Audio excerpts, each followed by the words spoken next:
Moved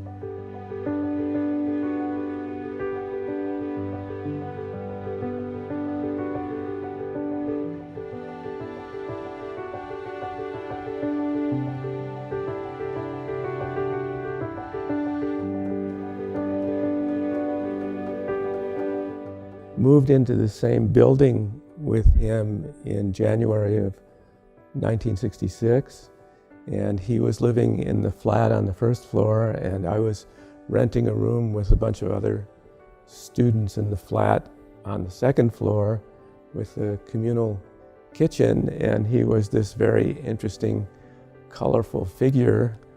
He was unlike anybody else who was living in the neighborhood in the slums of San Francisco, and there were all kinds of rumors about who he was and what he was doing there, but none of us spoke Chinese very well, and he didn't speak English very well, and so it was very difficult to communicate and to understand his world.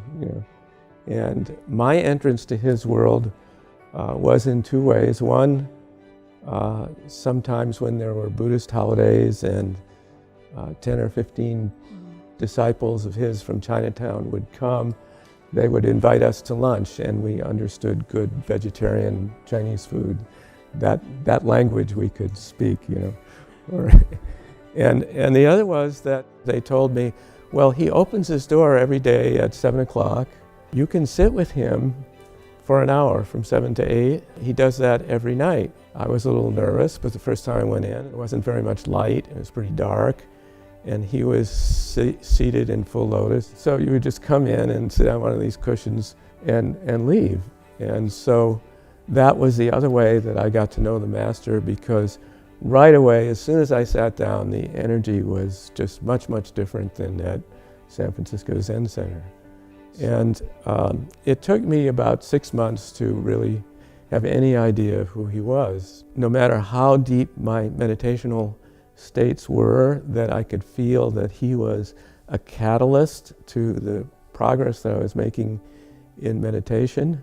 He was really deeper inside me all the time than I was inside me. So that was very interesting. I'd never experienced anything like that before. And most of his disciples in Chinatown did not come to see him and did not come to make a lot of offerings, and that he was having a very difficult time. But I noticed that whenever anybody brought food and there was extra food, because all the people living in this building were very poor. The Master did not have a lot of disciples who were supporting him or felt that it was too difficult for them to go from Chinatown to the Fillmore district. And so the whole building was poverty. It was this broken down Victorian building with lots of cockroaches. And everything was always breaking because the building was so old. He was on the first floor. On the second floor were all these young students. On the third floor there were all these very poor, black, retired men living. And they had been there from before he had moved into the building, and they were still there. So whenever he got extra offerings of food, sometimes he would invite us and actually cook for us, not very often, but incredible food. And then sometimes there was a communal kitchen on the second floor and a communal kitchen on the third floor, and he would take his extra food and put it in the kitchen so that people would have food. And whenever he had extra monetary offerings, he would buy 2 100-pound bags of rice, and he would put one in the kitchen on the second floor, and he would put one in the kitchen on the third floor, so that at the very least people would have rice to eat. So that made a big impression on me as an initial impression of unselfishness. After I had some idea of who he was, and after I felt that we had shared this meditation space together, and after part of this was developing the notion that I had nothing to fear from him and that he would always have my best welfare at heart. So I had a very warm, close feeling with him, and I also felt like I was relating with him in a way that the other people in the building were not, because they hadn't tuned into this. So I began to feel that I was somehow special because I had discovered these things about him that other people didn't know, and that I was, having these meditation experiences with him, and so after I took refuge, one of the first lessons that the master had to teach me was that I really wasn't special,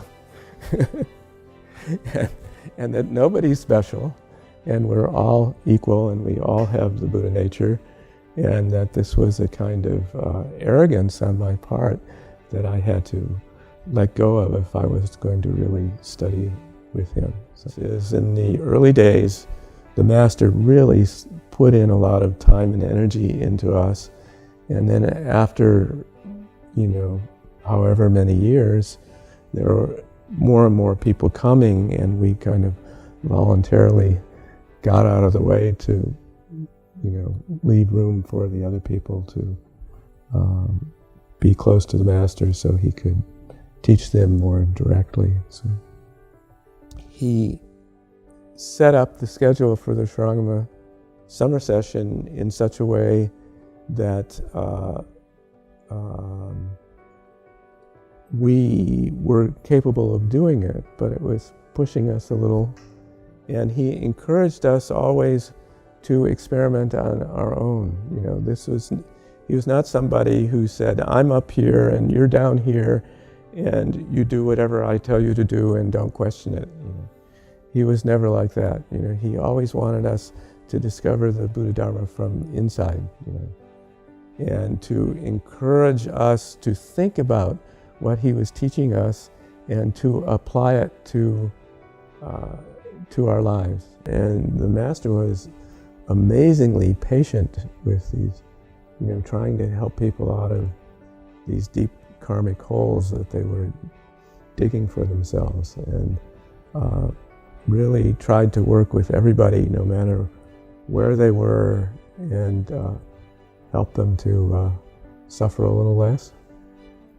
There's nothing really that special about any of my meditation experience over the years, and I particularly feel that it's important to not concentrate too much on special experience, because in this culture, I think that that's, particularly for my generation, you can answer for yourselves, that one of the obstacles that we've had to understanding the Buddhadharma is to think it's about extraordinary experience, And I think one of the lessons that we've learned from the master was that it's not about extraordinary experience. It's about, everyday interaction with people and the environment in very, very ordinary ways. For example, the master going around and pulling the weeds out of the cracks in the street when other people thought that they were too busy to do that sort of things, and being kind to everyone, no matter what, and never putting yourself before other people. Those are the things that, are the lasting lessons that I really feel were most important to me, not the flashy experiences. Just to give you just another brief glimpse of Shifu in the environment, one night in wonderful Words Hall in the middle of the winter, he said to the assembly, he said, we're having a very hard winter,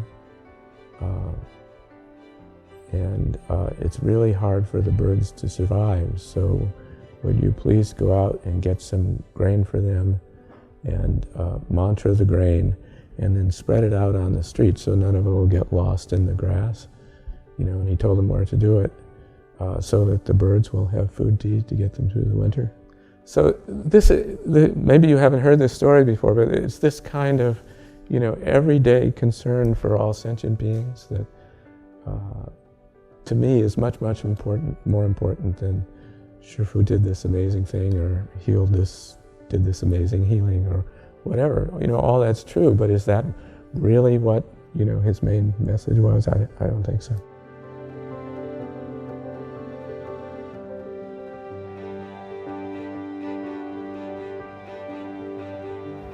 我所学的佛法，我有没有照着去做去？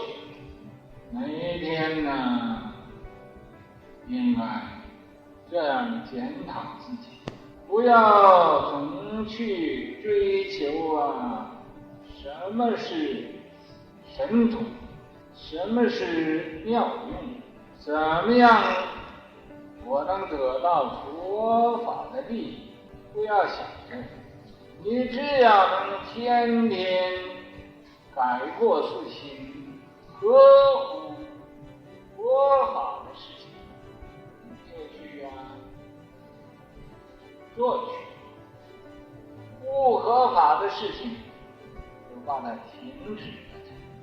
那么这样去做，由早晨到晚间，时时刻刻念兹在兹，要在这个地方用行住坐卧，都是检讨自己的错误。你能这样，与佛法一定会相应，一定会有所成就。